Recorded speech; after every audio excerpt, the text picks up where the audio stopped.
आज हम BA part तृतीय में वॉरेन हेस्टिंग के प्रशासनिक पुनर्गठन की बारे में अध्ययन कर रहे हैं।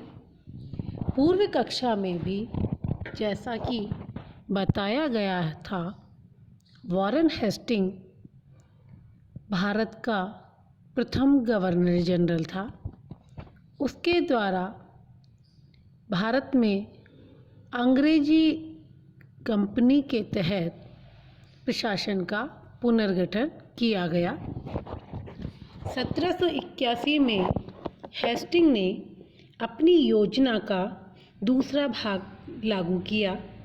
प्रांतीय परिषदें समाप्त कर दी गई तथा जिलों का राजस्व प्रशासन भारतीय नायबों के नाम ही रखा।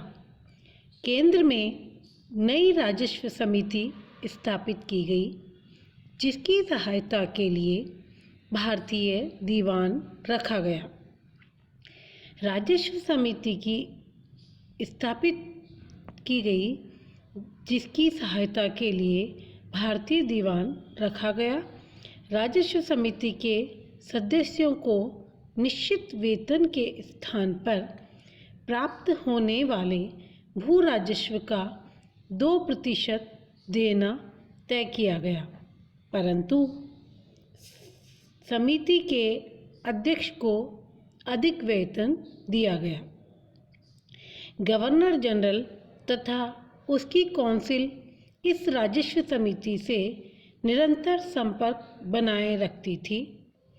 राजस्व मंडल की स्थापना तथा कलेक्टर के पद का सृजन करना राजस्व के क्षेत्र में हेस्टिंग के महत्वपूर्ण कार्य थे। न्याय संबंधी सुधारों की अब हम चर्चा करेंगे कि किस तरह से न्याय के क्षेत्र में वॉरेन हेस्टिंग के द्वारा परिवर्तन किए गए। हेस्टिंग के आने के समय बंगाल में 2 प्रकार की न्याय प्रणाली प्रचलित थी। प्रथम तो मुगल कालीन प्रणाली तथा दूसरी कलकत्ता में कंपनी का न्यायालय। अभी तक न्याय का मुख्यतः स्थानीय जमींदार ही कार्य करते थे तथा न्यायालय द्वारा लगाए गए जुर्माने को वे अपनी निजी आय समझते थे। अतः जमींदारों के न्यायालय भ्रष्टपूर्ण थे। कंपनी के कर्मचारियों के हस्तक्षेप से स्थिति और भी अधिक विस्फोटक हो गई थी। अतः हेस्टिंग ने 1772 में न्याय प्रशासन में परिवर्तन किए। प्रत्येक जिले में एक दीवानी अदालत स्थापित की गई, जिसका कार्य संपत्ति, विवाह, जाति प्रथा, ऋण, लगान, उत्तराधिकार से संबंधित मुकदमों की सुनवाई करना था। जिले का अंग्रेज कलेक्टर दीवानी अदालत का अध्यक्ष होता था। जिले की निजामत अदालत में चोरी, हत्या, जालसाजी तथा जबरन संपत्ति छीनने से संबंधित मुकदमे सुने जाते थे। इस अदालत का संचालक काजी या मुफ्ती होता था तथा कानून के प्रश्नों पर सलाह देने के लिए वो मौलवियों की नियुक्ति करता था। इन जिला अदालतों के निर्णय के विरुद्ध अपील कलकत्ता में स्थापित सदर दीवानी अदालत और सदर निजामत अदालत में की जाती थी। कलकत्ता काउंसिल के अध्यक्ष सदर दीवानी अदालत का अध्यक्ष होता था तथा काउंसिल के 2 वरिष्ठ सदस्य अदालत के सदस्य होते थे।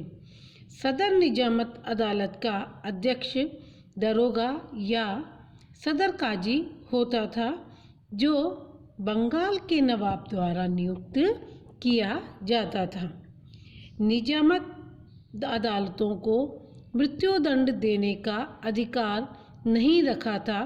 इस विषय में अंतिम शक्ति गवर्नर तथा उसकी काउंसिल के पास थी। मुकदमों का निर्णय हिंदुओं के धर्म ग्रंथों व मुसलमानों की कुरान के आधार पर होता था। कलकत्ता में यूरोपियनों के लिए मेयर की अदालत थी। मेयर के अन्याय की अनेक शिकायतें संचालकों तक पहुंच चुकी थी। इसके दोषों को दूर करने के लिए रेगुलेटिंग एक्ट द्वारा सर्वोच्च न्यायालय की स्थापना की गई। दीवानी अदालतों में इसके निर्णय के विरुद्ध अपील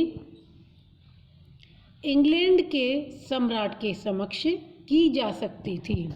जैसा कि हम इस कक्षा में अध्ययन कर रहे हैं कि भारत के न्यायिक इतिहास के क्षेत्र में वॉरेन हेस्टिंग के द्वारा उठाए गए जो कदम थे बहुत ही क्रांतिकारी और मील के पत्थर साबित हुए।